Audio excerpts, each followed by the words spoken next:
Wait, what about weird?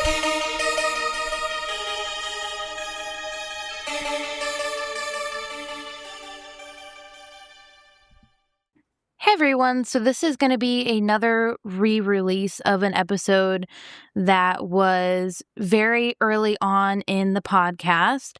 The audio quality of this one just wasn't very good, so I tried to make it a little bit better by getting rid of the background noise and trying to level out some of the audio and kind of just like isolate the audio and make it sound a little bit better.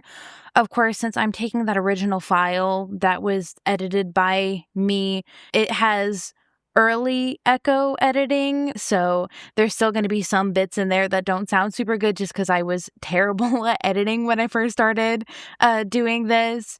And then there are also still some bits where when we first recorded this, it just didn't pick up Elena's audio super well. So even though I tried to amplify the audio after I got rid of the background noise, there are some bits where my audio sounds nice and clear and amplified, and a couple bits where Elena's just kind of falls off and you can't hear it super well. But I did my best. I still think it sounds better than the original and is still more enjoyable to listen to. So hopefully it still sounds good to you guys and you can enjoy it a little bit better than the poor audio quality from when we first started the podcast.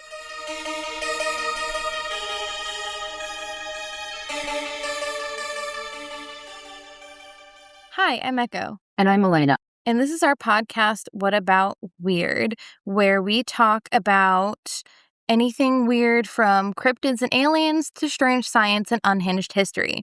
And today we're going to be talking about megafauna. So the term megafauna is used to describe very large animals. Some modern-day megafauna include elephants, ostriches, the giant squid, and any other... Mama. Sorry, I saw the opportunity and I had to take it.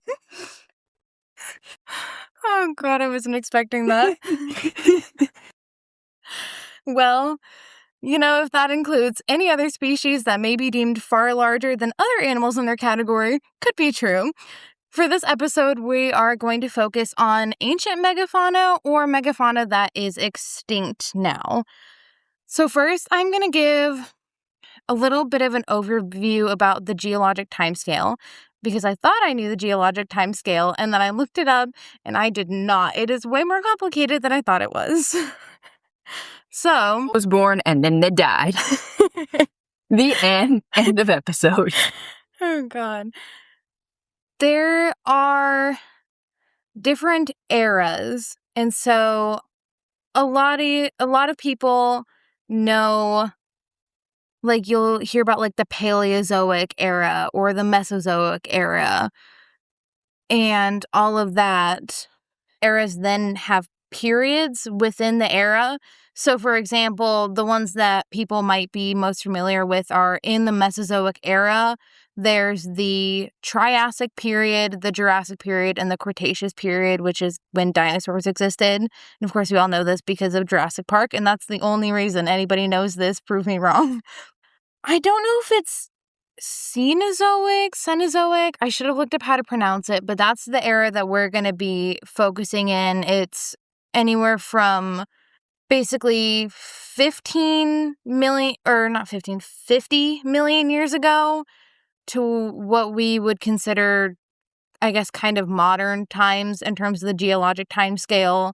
So 0 millions of years ago. 0 millions. At some point in the past, this was a thing. We don't know when. We don't care. So, and then within this era, there are two periods. The Tertiary period, which is the rise of the mammals, and the Quaternary period, which is the rise of man. And then in these periods, there's epochs. We are going to be focusing on what is the tail end of the Tertiary period, starting in the Oligocene and the Miocene, and then ending talking about kind of mid to late Quaternary period and the Pliocene and Pleistocene. And I'm going to try not to get those mixed up because Pliocene and Pleistocene are a little too similar for me, so... Might need a visual for this, but... Yeah. It's fine. I'll just be confused. It'll be funnier that way. Anyone listening, go back, write it all down. It'll get confusing later if you don't. Maybe start including links. Show notes? Yeah, do some show notes of some sort. That would be good. The Google Docs to the show notes maybe might be a way to go. Mm-hmm. It's the Australian Environmental Education.com has really good imagery of it, so you can kind of understand the megafauna that we're talking about, what epics they're going to show up in, because we're really going to be referring to like the epics in which they appeared. I have a visual on this now. Awesome. This will make my brain does visuals. This will help.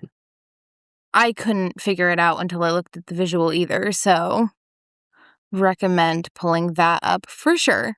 Oh, drawings on this are so cute. I know, I love them. They're also cute. Very good job, Australian Education. We like your website very much. I would let those dinos eat my face. They're cute. Scientists believe due to the glacial conditions from the Ice Age, larger body types were favored for heat retention during this period. Glacial conditions also led to more grassland and tundra environment, which may have been good for large herbivores to thrive. So a larger body size also meant that they were preyed upon less. And these factors are why we think megafauna really thrived during this time. So the first megafauna that I'm going to bring up is the megalodon, which of course is in a lot of horror movies and lore, and there's just everyone seems to be really interested in them because they are the biggest shark to ever exist. Somewhere my mom has a megalodon tooth. Oh, that's really cool. Just like floating around somewhere in the house casually, as one does. Well, fun fact, megalodon fossils are actually the state fossil of North Carolina. I did not know that. I don't know a lot of the other state symbols. Yeah. Because elementary school ingrained it into my skull. And I actually won a little competition at the state fair this past year because I remembered all that. But whoa, that was not one of those things that was in it. Yeah. I don't know if it's because they were found here so frequently. I would assume so, especially being a coastal region that's relatively warm. But a lot of the geology is like really old. Like the Appalachians are the oldest, like the oldest mountain range in the world, or one of them. Mm-hmm. So it's just old geology, which might be part of it. Right. That makes sense to me.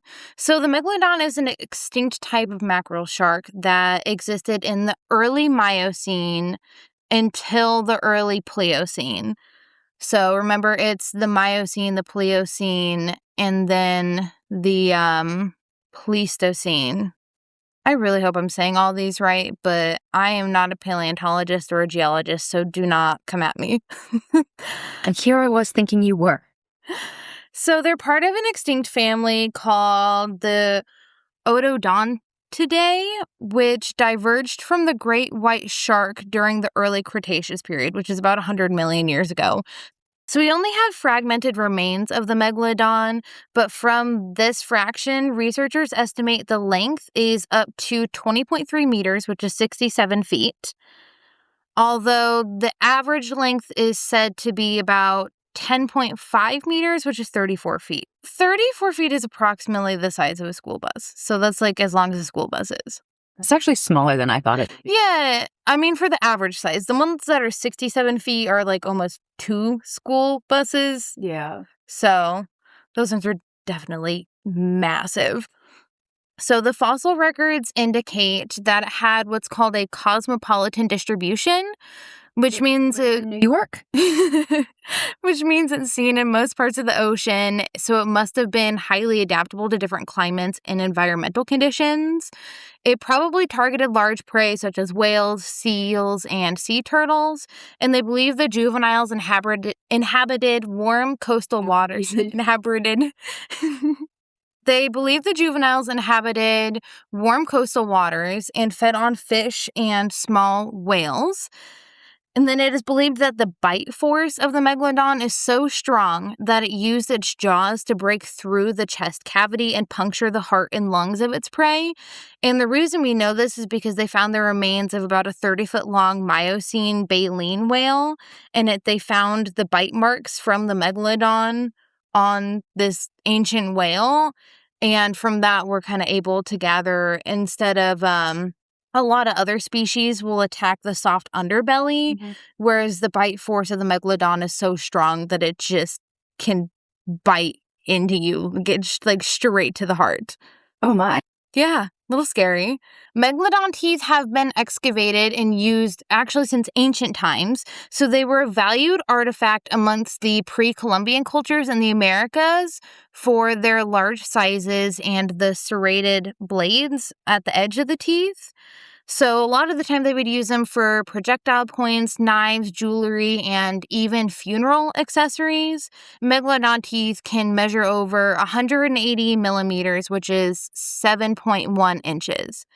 And another fun thing is actually Pliny the Elder in AD 73 in his volume Historia Naturalis described them as resembling petrified human tongues. I don't see that at all. I don't get it either, but What kind of tongues is he looking at?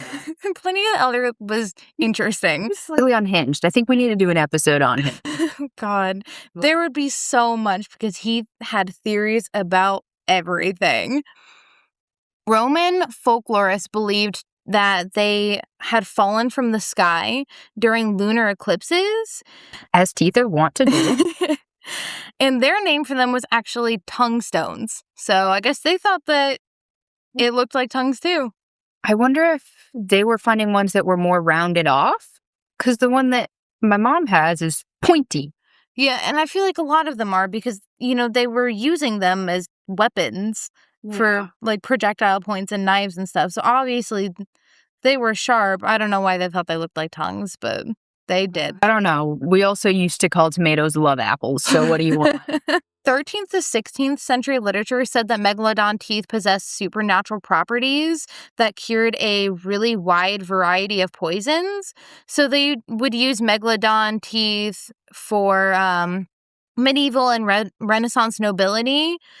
And they would basically just use them as protective amulets or even tableware, which they thought would detoxify poisoned liquids. What are they doing? Throwing it in a glass of mead? Colunk, drink this. Well, actually, by the 16th century, they were directly consuming the teeth. I guess it's better than Victorians and mummies. Yeah, I would say so. I mean, if you're going to consume some shark teeth, whatever, but the fact that Victorian people ever consumed just the mummified people's dead bodies was extremely concerning. So, and no one believed that they were shark teeth. For a really long time, they completely dismissed the idea because they were often found far from any sea, just in the middle of land masses. But we, of course, know that much of the Earth was once ocean and started comparing them to other shark teeth by around the 1660s. And then it kind of became common knowledge that this was a really large shark species that's now extinct. It was likely due to the abundance of large prey, the need for a slower metabolic rate, and the need to swim at a certain speed, why they ended up so large.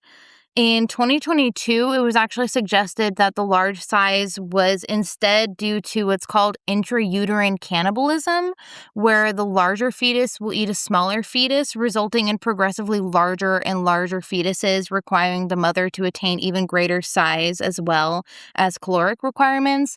And then in order for the male sharks to then mate with the female shark, they also had to evolve to be way larger. That's metal as hell. I'm just saying. So, like modern sharks, it is thought that the megalodon found warm coastal regions with an abundance of prey and protection from predators to birth their young. And it's actually thought that this could be a reason they became extinct.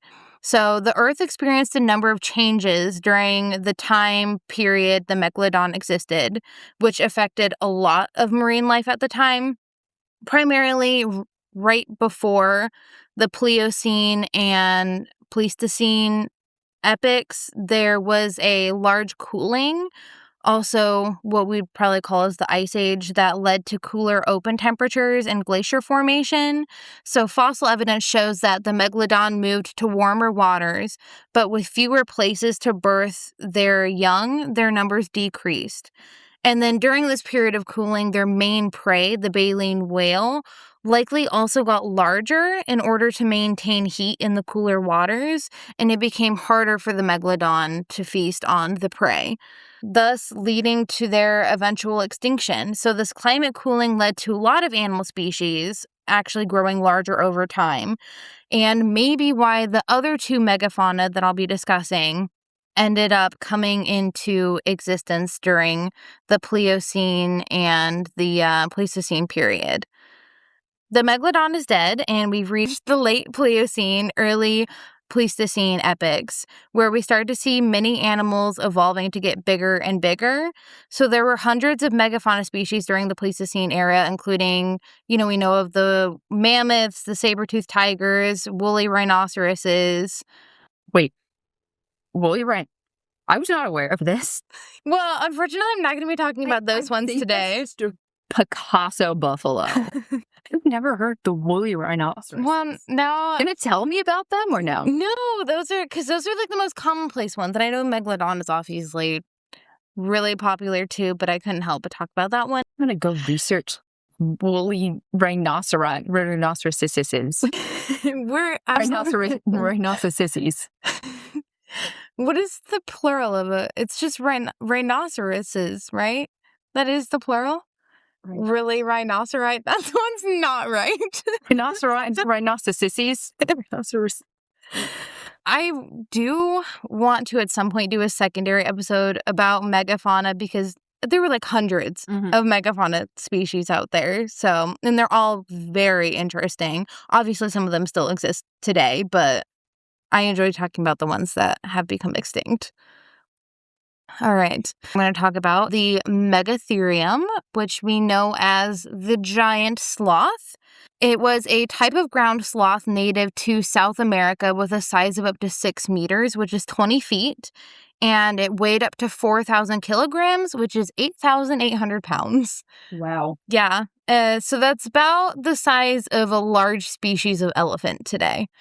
Oh, yeah. I have a picture from the Science Museum I might post along with this episode, if I remember when we post it, of a skeleton of one of these guys. Awesome. I remember. Yeah, because they're found everywhere in the Americas, so they're actually pretty abundant, especially because there were actually so many types of them. These giant sloths existed in the early Pliocene and the late Pleistocene. The first one was discovered in 1787 by Manuel de Torres on the bank of a river in what's now northern Argentina. So the bones were collected and sent to the National Museum of Natural Sciences in Spain. And in 1796, a scientific description of the skeleton was published and sent to Paris, France, where a French anatomist and paleontologist, George, I want to say Cuvier? I don't know. It looks like Cuvier, but I want to say he's French, so it's probably Cuvier. Cuvier. I don't know. I'm not French. But he actually correctly named the species Megatherium americanum, which means great American beast. And it actually became the first fossil mammal to be identified with both a genus and a species name. So he came to the conclusion that the species was related to the modern sloth using what's called comparative anatomy, which is the study of similarities and differences in the anatomy of different species. And he kind of came to that conclusion because the skulls from the giant sloth are relatively similar to what we see in sloths now today. It's like, this looks like a sloth skeleton, but big. I'm going to call it a big sloth. Yeah, pretty much. Bit of creativity. So other skeletal remains of the giant sloth have been found in Bolivia, Chile, Peru, just a lot of places in South America. But there are other places in the world where they've found giant sloths. So mitochondrial DNA sequences obtained from the giant sloth indicates that the three-toed sloth is likely its closest living relative. And they believe that it fed on foliage, trees, shrubs, using its what's called a prehensile upper lip, which is basically prehensile just means an appendage or an organ that's found on a vertebrate animal that has the ability to grasp or hold. So like horselets. yeah, pretty much. The one that it probably would have been the most similar to is what we see on a black rhinoceros today. And despite their size, it was also thought that they were commonly using the bipedal posture to help them reach into trees or to possibly use its front claws for defense. The teeth of the giant sloth are proportionally much larger than what we see in sloths today and were self-sharpening like you would see in a modern-day rodent on their incisors. So the limbs of the megatherium were long and thin, with 3 of its middle fingers on each hand containing claws up to 17 inches long. And there's actually evidence they found a kill site in Argentina where a giant sloth was found slaughtered at the edge of a swamp. At this site, they found several stone tools, including a projectile point. And there have also been discoveries of the giant sloth bones with clear cut marks on them, suggesting that early humans may have actually hunted the giant sloth, because we also have to remember that in the Pliocene or the Pleistocene period is when humans start coming along. So it's really crazy to think that these animals that I'm describing to you, we had to deal with them as early humans. This stuff is so wild. Isn't it? To think about that there was just saber-toothed tigers and woolly mammoths and stuff roaming around with people on the earth. What a time to be alive. I mean, there's some pretty crazy animals that 100 years from now are probably going to be extinct, and people are going to be like, can you believe that these animals saw the invention of the iPhone? Oh my gosh. Yeah, that's so true, especially with climate change happening now. We're definitely looking at a lot of species going extinct, and then probably even a couple hundred years in the future, humans at that time are going to think, wow, do you remember when they had all these like different bird species or whatever? Yeah, I mean, even with just the invention of photography, like the Carolina parakeet, I know went extinct, but it was around long enough to be able to be photographed. Mm-hmm. Wasn't that the same with the dodo, or am I totally off on that? I thought there was a picture of a dodo, but pictures of dodo taxidermy, but right. Timeline stuff is super interesting to me. Yeah, I don't know if they were just pictures of the taxidermy dodo, or if it was just drawn, or if it actually existed around that time. The giant sloths and stuff and giant animals makes you wonder, some of these that we hunted, like we humans hunted, what dangers might they have posed to people? Because you don't think of a sloth as being dangerous, but also if it's really big, it could still, and if we're hunting it, it could still do damage to us, you know? Yeah, and I always wonder if it was similar with the woolly mammoths, if we were hunting them for supplies and food, or if we were genuinely scared of them. Because, I mean, while they had these massive claws for defense, they were only eating foliage and being sloths, chill. not the mammoths. No, woolly mammoth giant claws. Rawr. So in the 2000s, several large caves were uncovered with massive claw marks all over the walls. The claw marks indicated that these caves were created by several creatures digging out the ground to create what's called a paleo burrow. And this possibly occurred over several generations that they were working on these caves. Some of these burrows even measure up to 3,000 feet long and are about 4 to 5 feet in diameter.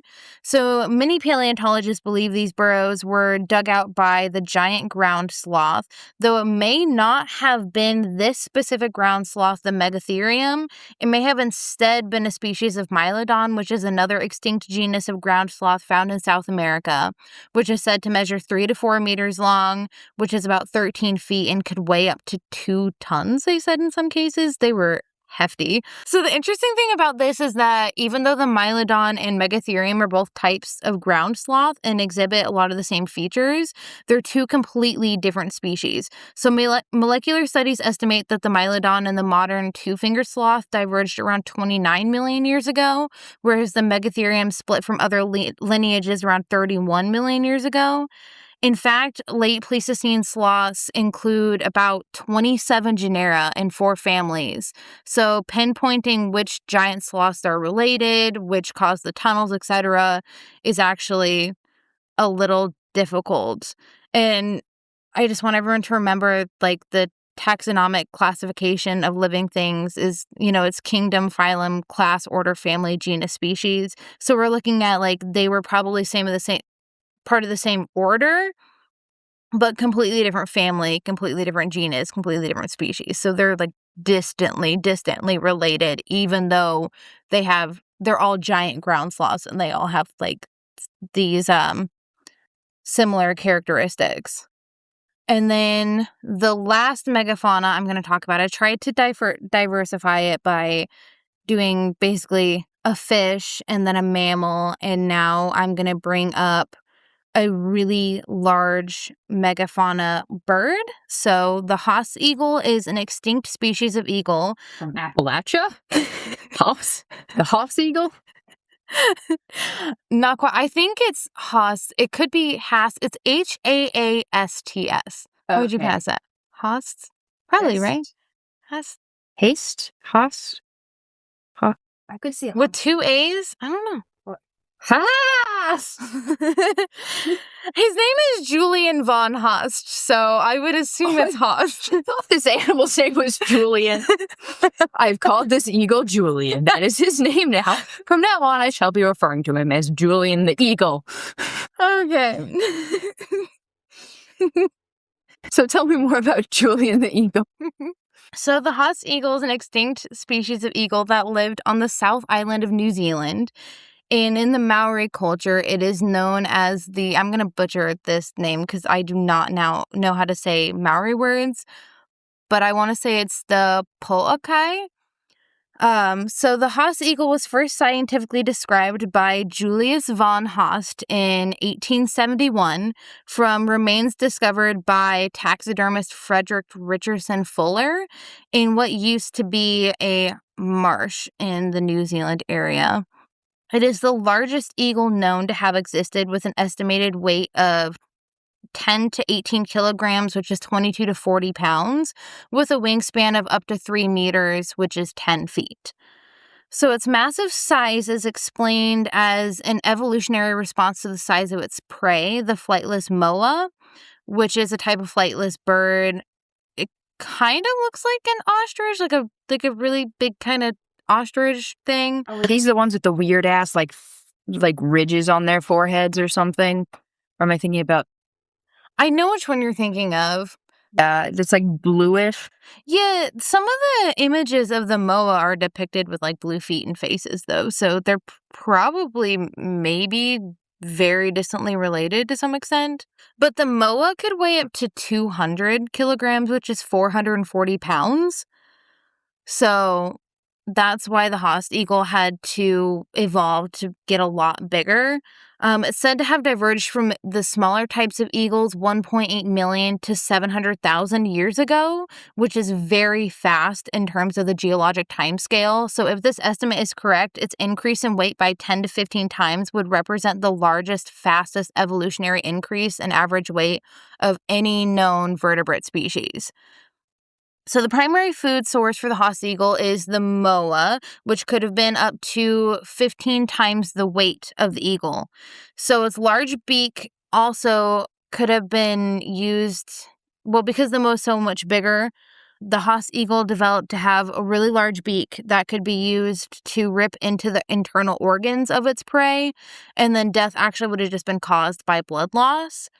Due to the absence of pretty much any other large predators, the Haas eagle could easily have spent days feasting on the body of a moa. It didn't really have to worry about other predators kind of getting in there and eating the moa. And birds actually occupied or dominated all of the major niches in New Zealand animal ecology. So there were actually no placental mammals on the islands of New Zealand at the time that we know for, except for like 3 types of bat. That's why it was pretty much the moa versus the Haas eagle. Like the Haas eagle was the large prey, the moa was the large predator, the moa was the large prey. I heard an interesting thing on some podcaster, and I don't know what it was, but they were talking about the Thunderbird and theories that maybe it like is a surviving one of these, I believe. Like how people theorize that the Loch Ness Monster is some sort of relic dinosaur, or like Bigfoot is a relic, like missing link hominoid, which I don't know.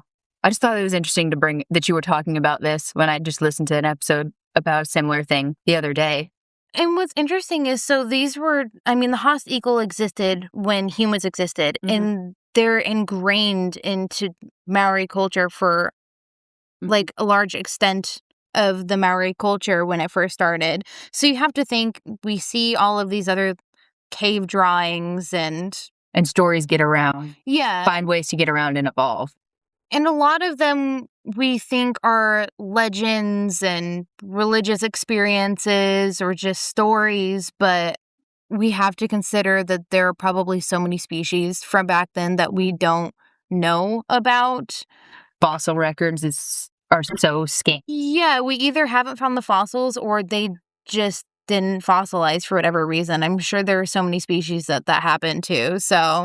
So in Maori mythology, the Po'akai, which we think refers to the Haast eagle, would actually prey and kill humans along with moa.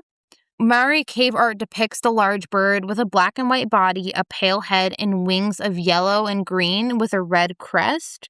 The Maori rock art drawings can actually still be found in modern-day South Canterbury in New Zealand. Humans eventually hunted the moa to extinction, and without its primary food source, the Haast eagle wasn't far behind. And so you might be wondering, so if megafauna were incredibly diverse and abundant during the same times that humans were around, why do we not see many of them today? Why are most of them extinct? We think it's because in the late Pleistocene was a time of global heating. It was the end of the Ice Age where this was a good environment for megafauna. Environments changed rapidly, but the evolution of many of the megafauna couldn't keep up. Though climate change was probably the main factor for many megafauna extinctions, there's also abundant evidence to suggest that early humans may have hunted many of the large species, possibly to their extinction. That's what happened. Climate change and humans. Oh, how the times haven't changed. What? They haven't? Here I was thinking it was Big Pharma doing all of this. All right, and that's all I have on megafauna. Do you have any questions or anything? Not that I would know, but... Name every single species of megafauna. So you mentioned there are some modern megafauna, like obviously elephants and stuff like that, but what is the... Because we know with the prehistoric ones, you know, obviously it's huge, so that classifies it as a megafauna, but how small would it still be to like classify as megafauna? Like, would a buffalo count as megafauna? Or no, or like, obviously like a whale would, but... Right. So it's kind of debated, actually, because... Or is it like the type of animal you'd look at and go, oh shit, that's big? The general consensus is that it has to be at least 44 kilograms, which is about 97 pounds. But some scientists are like, actually, it can be like as low as like 10 kilograms. Because really what we're looking at is the animal way larger than others of its type. So obviously like elephants are included because it's really large for a mammal. Ostriches are included because it's really large for a bird. But if there's a giant beaver or a giant form of fish or something that's not actually that big comparatively, but is still really big compared to the rest of the other species of its kind, then we might still consider that to be megafauna. So, like, would one of those ocean sunfish be considered megafauna? Yeah, absolutely. Okay. Yeah. Interesting. Cool. Thank you for listening. If you liked it, please rate the podcast and share it with the weird people in your life. Follow us on Instagram at whataboutweird.pod, where we often share pictures related to the episodes.